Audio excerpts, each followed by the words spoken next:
Hey guys, welcome to my YouTube channel. My name is Eniola, and this is me saying welcome to Niger Black Girl TV. I'm super excited. If this is your very first time here, please don't forget to subscribe and give this video a thumbs up and turn on the notification bell. Oh my god. And if you're a returning subscriber, thank you so much for watching. Thank you so much for taking out time to watch this video. I love you so much. Today I'm going to be talking about like realizations and stuff I actually regret doing upon like relocation and coming into the UK, things I wish I had known and things I wish I had done better. Welcome to the video, guys.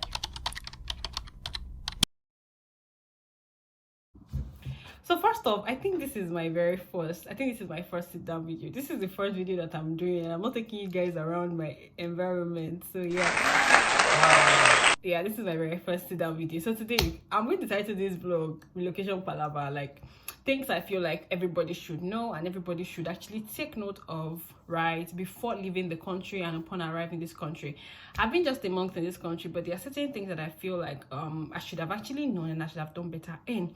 And the first thing I'm going to be talking about, so I actually wrote them down here in my notepad, and I feel like here it is. This is my notepad. So I'm going to I jotted them down here because I didn't want to forget any single one, because some of these things are things that I feel like affected me to a fault, or I would say like that I'm still trying to unlearn. Yeah, so the first thing on this list has to be start your admission process very early. So like if you know that you want to come to the UK in October, please, January that year, just start applying to schools. And that's because in fact January that year, some schools in the UK have already given admission to all the number of students that they want. And like UK schools are not like Nigerian schools where they just admit you. Over here they look at their resources per number of students that they can take in, right? So if you start applying late, you do not have that opportunity to explore several schools. You're going to be limited, because though there will still be schools that are giving admissions, you'll be so how do I put it, you just go through a lot of very tough times. You won't be able to make proper decisions. You have to just, sometimes you won't even be left with variety of choices. You just have to take whatever comes to you at some point. That's how I feel, or that's what I think. Especially for a school like mine where they do a precast interview. After you get your admission, you need your cast to apply for your visa, and then they will now tell you that they're scheduling you for cast interview, and that interview might not come until a month after you paid your school fees or something. And I mean your deposits now, not your enrollment, because you have to pay deposit before you get your cast, right? So there are just so many things that are in between. So please start your admission process very early. And if you still want to apply for schools right now, I would not even advise that you apply for schools in January. I think I would just say apply for schools that apply to schools that give you admission between May and June, so you can move May, June, because there's so much. I mean, relocation is very stressful and draining, and nobody really talks about it. And I feel like anybody and everybody should get to know, get to understand that this is a very stressful journey and you want to start early. That's the first one. The second one has to be bring your clothes. Sis, bring your clothes. I know that they say it on social media that, oh, there's a lot of clothes here, blah, blah, blah. Bring your freaking clothes, guys. When I was coming here, you guys, I had a few people tell me, oh, you don't have to bring so much clothes. Yeah, you might not have to bring a lot of clothes, but you see all those your corporate dresses that you like, your corporate dresses, your jeans, sis, bring them. See, if anybody asks you, they'll say you should bring it. Sis, me that say you should bring it. I know they say, oh, there's Primark, there's Shein. Those people, if you buy their clothes and you put inside washing machine, it even looks like the washing machine over here is more superior than the one in Nigeria. If this washing machine spin your clothes, because this clothes is good, this machine is going to wash your clothes, spin your clothes, dry your clothes. It's not here. It's not like in Nigeria where we normally air dry our clothes or put it under sunlight. Over here, your washing machine is washing, is drying, is spinning, and everything. So imagine your clothes going through all that rigorous process, draining water from clothes. Well, that's the end of your clothes. The clothes are not from they're not real quality. They're not clothes that I can wear over time, right? So even though they might be affordable at some point, please bring those corporate clothes, because they will come in handy at some point. You would miss your 2 pieces, I promise you. So please come with your clothes. Thank you. The third thing on my list has to be hold money. I cannot overemphasize this, guys. Please hold money. Don't be like me, please. Don't be like me and actually go here and have to now start converting the rest of my naira to pounds, because I felt like I was going to be making money on time very early. I've been like 6 weeks in the UK and I've just like gotten a proper job. So you guys, please hold your money. See, if you hold your money here, you have the luxury of like buying food, buying everything, going out, like anything. You don't see, going out is not even you hanging out and going to have fun, but you can easily go to places, you can transport yourself, because over here the good thing is the UK has a very effective transport system. So there's a train to wherever you are going to. However, you want to have your money, you want to be able to buy basic things. See, when you get here, you realize that there's always something that you left in Nigeria. There's something that is very important that you need to buy. And that aside, when you move into your new apartment, you want to buy some things, though. You want to buy stuff. You want to shop for stuff. Like, you cannot just bring everything from Nigeria, and you need money. And of course, you know how much pounds is right now. The Lord is our strength. Hallelujah, somebody.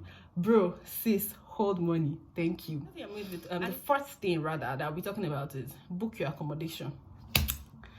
I cannot imagine that I did not book my accommodation from Nigeria. I would have suffered, guys. Like, my friends in London are telling me about how much they had to pay for Airbnbs in London, about 35 to 50 pounds per night.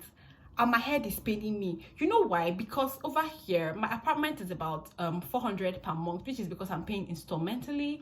However, I'm like, if you're going to pay in a week, these guys are literally coughing 150 pounds per night in an Airbnb. And I'm like, because if you can actually get like an accommodation right from Nigeria, all I had to do was just move straight from Manchester. I took like a taxi to my house and I brought in all my stuff. So I did not even go through the hassle of, oh, where can I stay or anything. It was just easy for me. Immediately I got here, I got the keys to my apartment. My apartment was already cleaned. It comes with a wardrobe and everything. Your kitchen, your toilet, everything is so there. And I just moved in with my clothes, right? I just had to buy a few things, which I'm going to talk about in another video. So, right, it was so easy for me. I just paid. I had to pay money, of course, but I know that this money that I'm paying, like, I'm here for a year, and the money I'm paying is going to, like, it's installmentally, and it's going to, like, last me through the years. So, like, guys, if you can book your accommodation from Nigeria, especially if you're, like, a student, like, it's just you don't have any dependents, you don't have any children, please, there's so many, like, channels where you can book from. I tried Uniaco, I tried Amber Student, and I tried University Living, and I feel like these guys are almost everywhere in the UK. So at least one of those three would be in the country where your school is, in the city where your school is, rather. So I feel like you should try any one of them, and I'm ready to like make a more detailed video on it if you guys want to see that. So guys, please, accommodation is very, very important. If you have someone in the UK, please have them help you look out for accommodations and everything. Like, I didn't have to ask anybody to come and check my accommodation for me, because I remember my friend in London, Angie, was telling me that I could, like, whatever you see is what you get over here. It's not like Nigeria where they are scamming you. And these are companies. This is not just one man agency like Nigeria where you just give one man money, for taking you through different houses. So yeah, book your accommodation, guys. It will come in handy. Another thing is, you won't get a job immediately. Like I said, I've been like 6 weeks in the UK. See, no matter how good you are, even if you know every single person here, like, even if you now know everybody, right? You cannot get a job immediately, like, because first of all, your school has to give you your BRP, you have to get your NI, and you might actually have to get a DBS, and all these things will take time before they can process it, before it gets delivered to your mailbox in your house. It will take at least 3 to 1 week. 3 days rather to 1 week. And NI, God help you, it takes 2 weeks. Some companies will not accept like a reference number for your NI. So you need all these things before you can start working properly in the UK. So imagine that I come to the UK, I say, oh, I'm going to start working next week. It's very possible that you don't get a job immediately, because of course there are people who have been working with these guys before you go in here. So you have to do your due diligence, and that's why you should hold money. You might not get a job immediately, guys. So yeah, have that at the back of your mind, that you're going to be very patient and you want to, scrutinize and all of that. Yeah, thank you. Yeah, so the next one is be ready for culture shocks. In fact, one of the culture shocks that I'm still having to deal with is the fact that Once it is to 5, the whole place goes very dark. And in fact, as I speak with you right now, the UK is an hour behind the Nigerian time. So, and everywhere is super dark. Like, as I look through my window right now, I'm going to attach an image to this video so that you guys can actually see what it looks like. It's actually super dark outside. It's like 10 p.m. Nigerian time right now. So, and imagine that by this time you're already sleeping.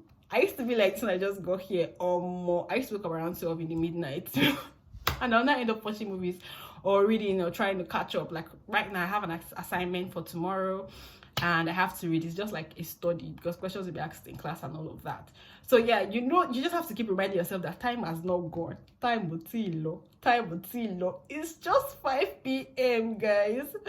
And the last but not the least, which in fact, please, everybody should take this very seriously, guys. Book your flight ahead. One of the reasons why I was able to pay a flight fee of about 600 is still because, guys, I booked almost a month and how many weeks ahead of time, guys.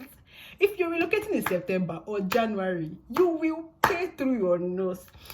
Like if you book very early, for example, I know someone who had like 18-hour layover and paid 1.2 million naira to fly from Nigeria to the UK, and I know someone who took a direct flight, British Airways, and paid 400k. And it means that you don't have any layover because like British is owned by the UK, right? So guys, please, you'll be saving so much money and stress. And there are some of these airways or these airlines rather, they actually have like a return policy. So like if your visa does not get, doesn't get approved, which is almost not likely to happen because the UK is known to dash out their visas, especially if you are very truthful, if you didn't do anything, no fraud. The only thing you might get is what do they call it now? Is it NFS or something? I can't remember what they call it. But even if you can provide when they give you a query email, and then you can provide your documents, they won't reject your email. The UK is not like that. They don't reject just like that. There has to be a very strong reason, right? So please, if you can book your flight ahead, you'll be saving so much money. And yeah, that's just all that this video is as helpful as I thought it would be for you. These are certain things that I'm actually glad I did, and some of them I wish I did not do. Oh, I almost forgot this last one. Please don't bring food from Nigeria. I almost forgot to mention this, but don't bring food. See, I promise you don't want to pay extra 50,000 naira for a suitcase of food to the UK. It's not worth it. I say it, I've said it with my full chest. It's not worth it because I've made a video, I made a video in the past about when I went to the African and the Pakistani store. There's nothing you're looking for that is not here. Nothing. I say it with my full chest. If you're looking for a bitter leaf, is here. And for whatever, for shoko, for tete, like my mom likes it, they are all here. Like pepper, check, everything check. Don't pay 100,000 naira because your bag is beyond, is more than the how many kg that you're supposed to bring. I'm not paying 50k, 100k because you will not like it. Instead, convert that 50k or that 100k to pounds. You will enjoy it. You will like yourself when you bring that money here. Guys, please don't try it. Don't bring excess food. Come over here. You get food. Don't overpack food because some of these foods it might not be able to preserve it, but the weather is very good. It will preserve your food for you. However, I think it's not worth it bringing so much food. I think it's not worth it though. But you might want to try. That's good as well. Experiment and share with me. Do you agree with some of the points that I dropped in this video? Let me know in the comment section. Please, once again, do not forget to subscribe, like, and comment on this video. And please, most importantly, don't forget to share. Oh my God, what am I saying?